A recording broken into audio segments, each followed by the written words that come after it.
Welcome to multi treats. ഇന്ന് നമ്മളിവിടെ ഉണ്ടാക്കാൻ പോകുന്നത് പപ്പായ പൈനാപ്പിൾ സ്മൂത്തി. ഇതൊരു healthy and rich and delicious and tasty സ്മൂത്തിയാണ്. ആദ്യം നമ്മളെടുത്ത് ഞാൻ ഒരു ക്വാർട്ടർ പൈനാപ്പിളാണ് എടുത്തിരിക്കുന്നത്.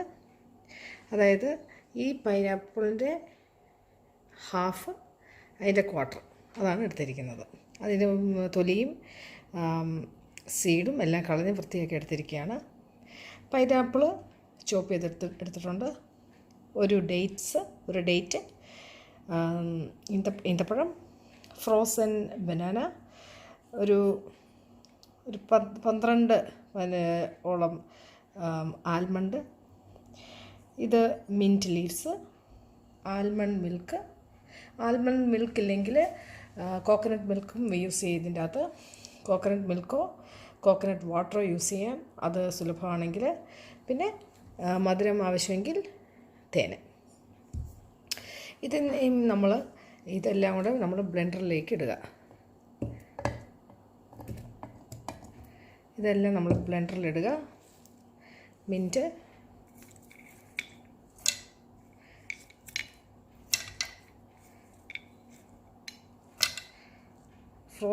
ഫ്രോസൺ ബനാന,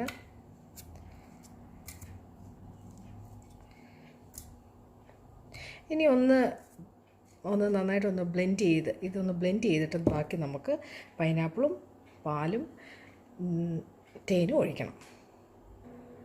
ഇനി നമുക്ക് 1/2 ഗ്ലാസ് പാലും കൂടെ ഒഴിച്ച് ബ്ലെൻഡ് ചെയ്യാം. അപ്പോൾ നമുക്ക് ഇത് ഏകദേശം ബ്ലെൻഡ് ആയിട്ടുണ്ട്. ഇനി നമുക്ക് പൈനാപ്പിളൂടെ ഇട്ട് കൊടുക്കാം. ഇത് ഒറ്റയടിക്ക് തന്നെ ബ്ലെൻഡ് ചെയ്യാനുള്ളതേ ഉള്ളൂ. എൻ്റെ കപ്പ് ചെറുതായതുകൊണ്ടാണ് ഞാൻ സെപ്പറേറ്റ് ആയിട്ട് ഇടുന്നത്. ഇനി ബാക്കിയുള്ളതുകൂടെ ഇട്ട് തേനും ഒരു ടേബിൾ സ്പൂണോളം. അഗെയിൻ അത് മധുരത്തിൻ്റെ ആവശ്യമാണ്. നല്ല മധുരമുള്ള പൈനാപ്പിൾ ആണെങ്കിൽ തേൻ കുറച്ച് ഉപയോഗിക്കുക.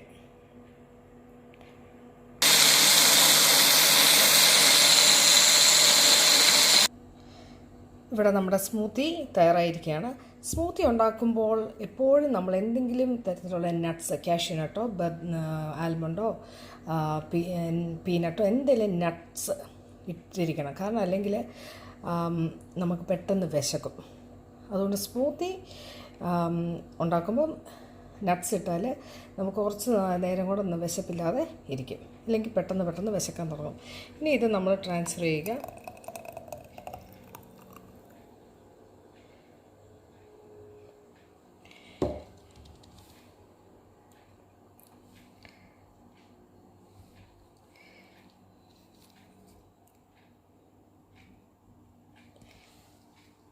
ആൻഡ് ഇതാണ് നമ്മുടെ ഹെൽത്തി ഡെലീഷ്യസ് പൈനാപ്പിൾ പപ്പായ സ്മൂത്തി തയ്യാറായിരിക്കുന്നു. തീർച്ചയായിട്ടും ഉണ്ടാക്കി നോക്കണം. ഇത് ഹെൽത്തിയാണ്, പ്രോട്ടീൻ റിച്ചാണ്, ഇറ്റ് ഹാസ് ഒത്തിരി വൈറ്റമിൻ റിച്ച് ആയിട്ടുള്ളൊരു സ്മൂത്തിയാണ്. നമ്മുടെ സ്കിന്നിനും നമ്മുടെ ആരോഗ്യത്തിനും വളരെ ഹെൽത്തിയാണ്. തീർച്ചയായിട്ടും ട്രൈ ചെയ്യുക. Please comment, please subscribe, please encourage us.